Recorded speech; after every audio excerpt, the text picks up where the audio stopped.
असा किती जरी संकट आली का तरी तुम्हाला मुक्ती मिळायची असेल आणि जीवन म्हणजे काय हे जर कळायचं असेल तर समाजासाठी जास्तीत जास्त झिजलं पाहिजे, समाज जीवनाला दिशा दिली पाहिजे आणि हेच खरं जीवन आहे. आनंदघन गोवाच्या सगळ्या प्रेक्षकांना मोहनीशचा नमस्कार. अयोध्या नगरीत आज 22 जानेवारी 2024 रोजी प्रभू श्री रामचंद्र यांच्या मूर्ती प्राण प्रतिष्ठा सोहळ्यानिमित्त सगळ्यांना हार्दिक शुभेच्छा. जय श्रीराम. नमस्कार मित्रांनो, जय श्रीराम. मित्रांनो, बघा काय सुंदर योग आहे. आपल्याला जय श्रीराम हे म्हणण्याची संधी उपलब्ध झाली असती की नाही ही शंकाच आहे. आणि हा योग तुमच्या माझ्या सुदैवानं आपल्या रामलल्लाची प्राणप्रतिष्ठा अयोध्येत होतोय. कित्येक वर्षांच्या संघर्षानंतर आज आपल्याला ही संधी प्राप्त झालेली आहे. आपल्याला कुणालाही वाटलं नव्हती की हा योग आपल्या आयुष्यात येईल, कारण जवळजवळ 400, 500, 550 वर्षे याला होऊन गेली. 1526 मध्ये बाबर आला आणि त्याने केलेल्या कुकर्माची फळं गेली 550 वर्ष भोगून आज आपण निश्चिंतपणे आपलं जे दैवत होतं त्या दैवताच्या पायावर अभिमानाने डोकं टेकू शकतो आहोत. प्रभू रामचंद्रांच्या बाबतीत काय बोलायचं झालं तर दशावतारापैकी हा एक अवतार. प्रभू रामचंद्रांनी जे काही भोगलं तसं जर पाहायला गेलं तर प्रभू रामचंद्रांचा राज्याभिषेकाचा मुहूर्त हा त्रिकालज्ञानी वसिष्ठांनी काढलेला होता. यांना सगळं मागचं पुढचं आता काय चाललं या सगळ्या गोष्टी ज्ञात होत्या. पण असं असताना देखील प्रभू रामचंद्रांना त्याच मुहूर्तावर वनवासात जावं लागलं. आमच्यासारखी माणसं काय म्हणणार, काय ते वसिष्ठ ऋषी त्रिकालज्ञानी स्वतःला म्हणवतात, पण ही देखील गोष्ट त्यांना कळू नये का? मित्रांनो, बघा, प्रभू रामचंद्र हे कदाचित अयोध्येतच राहिले असते, तिथे राजपुत्र म्हणून जर मिरवले असते तर काय सांगता येतंय, इतिहासात त्यांच्या नावाची गणनाही झाली नसते. आज आपण त्यांच्या पायावर डोकंही ठेवलं नसतं. पण वसिष्ठांना हे माहीत होतं, ज्या मुहूर्तावर मी त्यांना राज्याभिषेक करायचं ठरवतोय त्या मुहूर्तावरचे सगळे मुहूर्त हे त्यांना त्रासदायकच आहे. मग त्यातल्या त्यात एक मुहूर्त त्याने असा निवडला की ज्यावेळी प्रभू रामचंद्रांचं आयुष्य हे कष्टप्रद दुःखदायक असेल, परंतु त्यांचं सगळं आयुष्य हे अगदी तेजस्वीपणे लोकांच्या मनात ठसेल. आणि बरोबर तसंच झालं. किती गोष्टी घडल्या, किती गोष्टी घडल्या. तिथं बंधुप्रेम काय असावं हे दिसलं. पापाचा परिणाम किंवा पापाचे भोग काय असतात हे दशरथ राजाच्या मृत्यूने आपल्याला दिसले का? एखाद्याचा अट्टाहास हा किती जणांना त्रास देऊ शकतो हे आपल्याला तिथं दिसलं. वालीचा वध झाला, रावणाचा वध झाला, अहिल्याचा उद्धार झाला. एवढंच का, शबरीची उष्टी बोरं प्रभू रामचंद्रांनी उष्टावून समाजावर कसं प्रेम करावं हे त्याने आपल्या आचरणातून दाखवून दिलं. आणि एक वेगळंच व्यक्तिमत्व जगाला दिसलं. आज ठीक आहे, आपण त्यांची पूजा करतो, त्यांना नमस्कार करतो, सगळं ठीक आहे. पण हे सगळं नमस्कारापर्यंत जाणारं जे काय त्यांचं व्यक्तिमत्व आहे, हे व्यक्तिमत्व असंख्य संकटांनी असंख्य दुःखांनी भरलेलं आहे. हे दशावतार हे सगळे असेच आहेत. त्यांनी प्रचंड दुःख भोगलेले आहे. परंतु असं जरी असलं तरी जनमानसावर संस्कार करण्याचं जे त्यांनी मोठं काम केलं त्याला तोड नाही, अजिबात तोड नाही.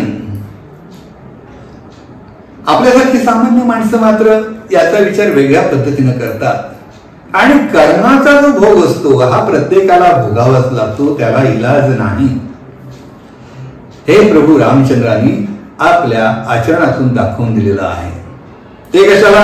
रावणाचा वध हा देखील त्याच्या कर्मातूनच झालेला आहे. रावण हा दुराचारी होता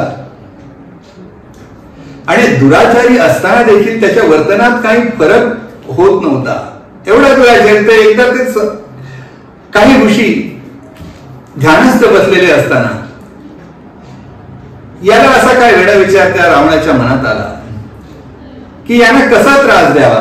तर त्यानं धनुष्यातले बाण काढून त्यांच्या शरीराला टोचायला सुरुवात केली.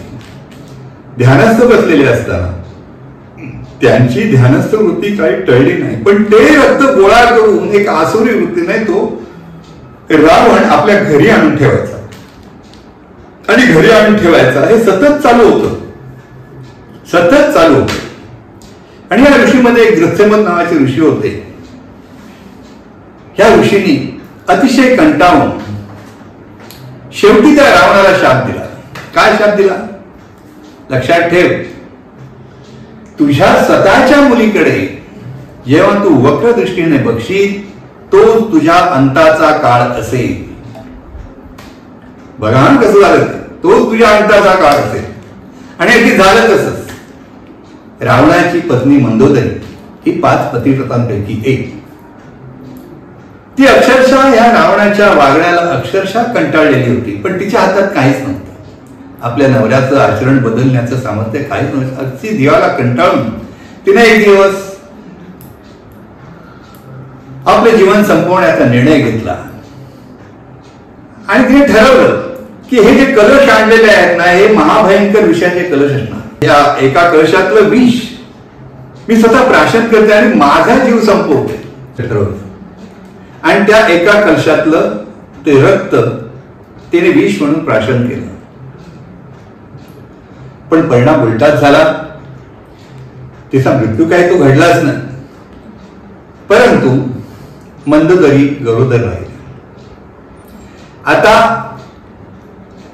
हे नकळत झालेले गरोदरपण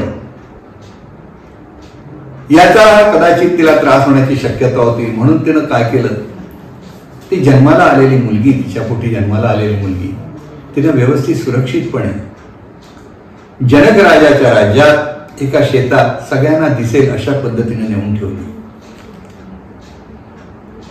आणि जेव्हा उजाडलं आणि जनक राजा जेव्हा आपल्या राज्यात फिरायला निघाला तर आपल्या शेतात फिरत असताना त्याला ती एका पेटीत ठेवलेली छोटी मुलगी आढळली.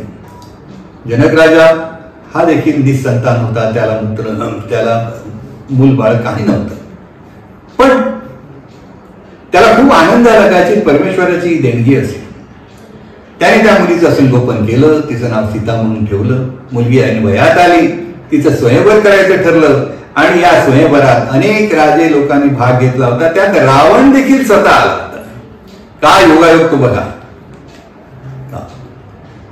आणि या स्वयंवरात काय घडलं हे आपल्याला सगळ्यांना माहिती आहे, पण बरोबर तो ऋषींचा शाप खरा ठरण्याचा योग कसा येऊन गेला तो बघा.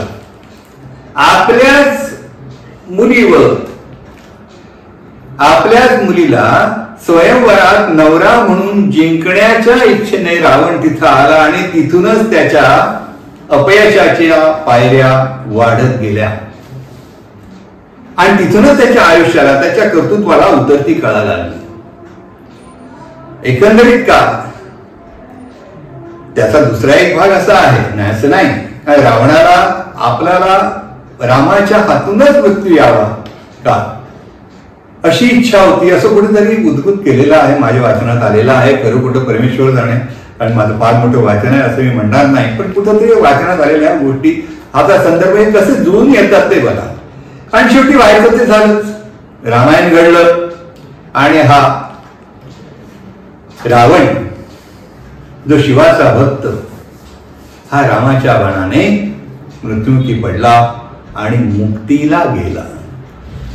मला तर काय सांगायचं आहे, शेवटी कर्म हा जो भाग आहे हा भाग कुणालाही चुकलेला नाही.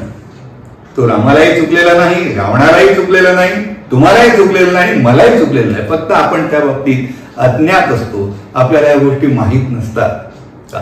पण याच्यात एक फरक असतो की संपूर्ण समाज जीवनाला दिशा देणारे ही व्यक्तिमत्व आहेत. तो कृष्ण असो, राम असो, परशुराम असो, काय अशी सगळी जी व्यक्तिमत्व आहेत ती पुराणातली असतील, इतिहासातली असतील, आणखीन कुठलीही असतील, पण त्यांना आपल्या कर्माचं जे काय फळ आहे हे चुकलेलं नाही.